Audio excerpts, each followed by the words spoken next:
O nosso segundo caso de hoje é de um pai com uma filha. Ele, enfim, veio fazer o mesmo aprendizado, né? Trabalhar a posse que ele tinha muito forte. E o que aconteceu com a filha? Exatamente aquele caso em que o sexo mental não combinou com o sexo físico. Então, nasceu uma menina, não é? Mas na cabeça dela, ela só tinha atração por outras mulheres. O que se chama em planeta Terra de homossexualismo. Não é? E ele não aceitou de jeito nenhum. Desde pequena também ele teve uma relação muito forte com ela. Então ele saía com ela, levava, né? Tinha aquela coisa, minha filha, minha princesa, uma relação muito forte, não gostava de sair de casa para não deixar ela sozinha, ia para o futebol, levava ela com a babá para assistir ele jogar futebol, teve aquela relação muito próxima com ela, e ela, não é, com a questão do sexo mental masculino na cabeça, acabou sendo amigo do pai. Gostava de jogar bola com ele, gostava de ficar pegando no gol, não é? Competia de correr com ele, foi fazer natação junto. E quando ela assume a sexualidade homossexual, a mulher, a esposa dele, começa a culpar ele. Fez, você botou ela assim. Porque quando ela era pequena, você levava para o futebol, você masculinizou nossa filha. Isso, gente, sinceramente, não existe, não, tá? Mas, enfim, as pessoas, nas suas necessidades de buscas rápidas de respostas, não é? Ou de procurar quem é o culpado. Pai e mãe, se fosse mais parceiro, não ficava preocupado quem é o culpado, não é? Entraria mais para a responsabilidade do que para a culpa. Sabe quando a mulher culpa o marido? A culpa é sua, porque você não fez isso. Aí o marido culpa a mãe, a culpa é sua. Aí tem aquela velha frase, né? A sua filha, seu filho, não é? Aquela coisa do apontar o dedo do casal, quando os filhos começam a manifestar alguma coisa que eles não gostam ou não concordam. Então aconteceu isso, ela tem uma revolta, a mãe dela tem uma revolta com ele, porque acha que ele masculinizou a filha, começa a botar culpa e ele entra numa revolta imensa. Porque ele diz, mas se isso realmente aconteceu, eu fiz isso com amor. Não foi para ela dar desvio sexual. E não foram procurar aí uma ajuda de um terapeuta, ou de um psicólogo, ou de um psiquiatra, ou procurar autoconhecimento, ou procurar espiritualidade, enfim. Lidaram com a situação bem nessa coisa do materialismo, sabe? Onde só respostas do mundo material interessam, como se nós fôssemos só ossos e músculos. E aí e ela gosta muito do pai, então ela também se sente mal com o que ela é, porque ela sente que de alguma forma ela está traindo o pai. Olha o inconsciente aí. E ele diz o seguinte, que o que ele dizia muito a ela, que ele acha que o que levou ela ao suicídio, ela se suicida, ela não dá conta. O que levou ela ao suicídio é que ele dizia para ela, quando você era pequena, não é, todo pai não gosta muito de pensar o que é que os outros homens vão fazer com suas filhas. Mas para mim dói muito mais imaginar que você está tendo relação sexual com uma mulher do que com um homem. Então isso fez com que ela ficasse muito mal, ele entra num processo de depressão terrível. Não é? Ela se desliga da pessoa que ela ama, ela tinha uma relação de amor com uma pessoa. Essa relação, essa separação também para ela foi uma coisa muito forte. Ela volta para dentro de casa achando que, abrindo mão, não é? Que isso ia melhorar a relação dela com o pai. O pai dela nunca perdoa ela, faz, não adianta, eu já sei o que você terminou com essa, mas você não vai ficar aqui, você vai arrumar outra, você vai nos envergonhar, você vai nos trair. E ela entra também num processo, aí já chegam os obsessores, né? Que adoram esse tipo de bafafá, esse tipo de energia, e ela acabou se suicidando. E foi uma coisa muito terrível o que aconteceu depois. Esse caso, eles estão já no plano espiritual, mas eles demoraram muito tempo. né? Esse caso aconteceu, gente, há uns 70, 80 anos atrás.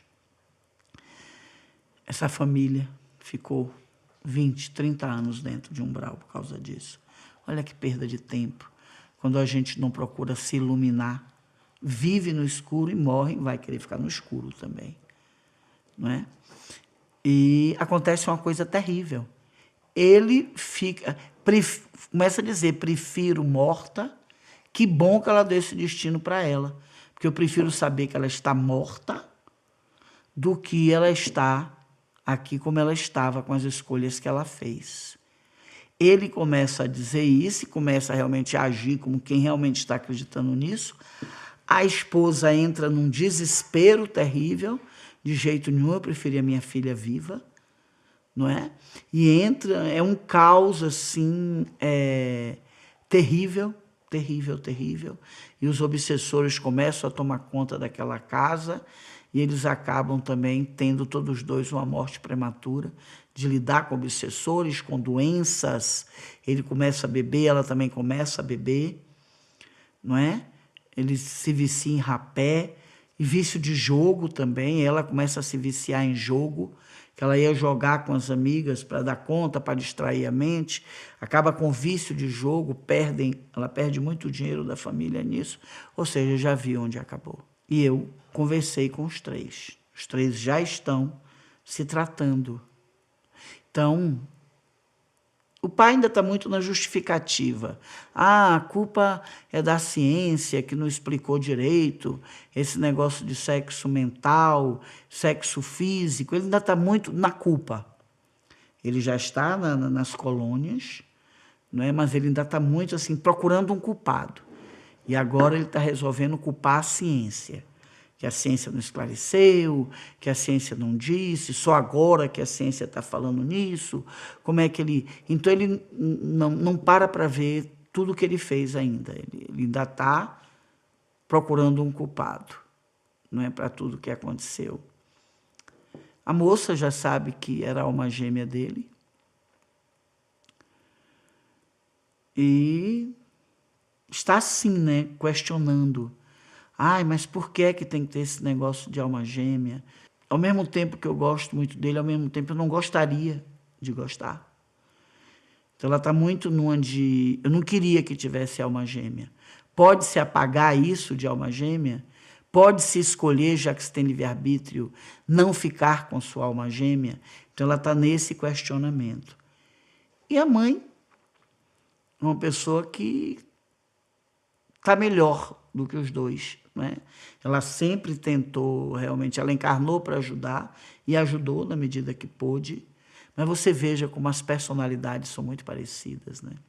Um endurece para um lado, outro endurece para o outro, não é? Enfim, um está culpando Deus, o outro está culpando a ciência. Presta atenção. Eles estão começando a se relacionar melhor, pelo menos a estarem os três no mesmo ambiente. Ela tem, assim, ficou muito apegada a esse espírito que encarnou como mãe dela.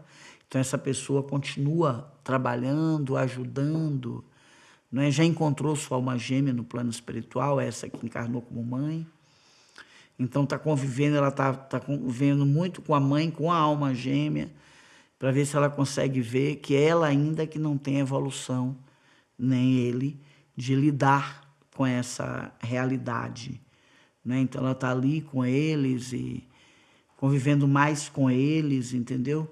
Eu escolhi esse caso porque tem nele característica muito interessante, né? Veja, ela encarna para ser filha mesmo, viver uma experiência em corpo físico, porém, corpo físico feminino. Porém, o sexo mental, já aconteceu uma coisa ali, que esse tipo de coisa tem milhões de explicações, né? É a experiência energética de cada um, o aprendizado de cada um. E tem muita gente que não entende isso. Veja que o sexo mental interferiu ali, porque ela encarnou para ser menina, encarnou como menina. Porém, por alguma questão, o sexo mental, que já está comprovado pela ciência, pelo amor de Deus, se você tem alguma dúvida, não faça como esse pai, vai esclarecer essa história, não é? Para se evoluir, ter a mente mais, a luz do conhecimento, iluminar a mente, não é? Eu escolhi essa história por essa característica que eu achei importante e pela posse mesmo que a gente vê que muitos pais, às vezes, têm com relação às suas filhas, não é? Muitos pais, eu tive casos assim, de homens que foram, vamos dizer assim, nada éticos com suas namoradas, que traíram muito suas namoradas, ou que enganaram, juraram que estava apaixonado, e fizeram elas ir aprofundar numa relação sexual, manipulou para isso, e depois que teve a relação sexual, abandonou, só queria contar para os amigos, né, que foi o primeiro, e não sabe o quanto trauma deixou, não é? Aquele que tinha uma relação assim muito visceral sobre o aspecto sexual com as mulheres, eles, quando tem uma filha mulher, ele entra mesmo numa descompensação, porque ele acredita que todo homem vai fazer aquilo com sua filha. Ele fala isso para ela, né? Enquanto ela está encarnada. É muito difícil um homem pensar o que um outro homem vai fazer com sua filha, é muito doloroso, mas para mim está sendo mais doloroso saber que você está com uma mulher. Então eu trouxe também esse aspecto aqui, que é um aspecto bem latente, que acontece muito, muito mesmo.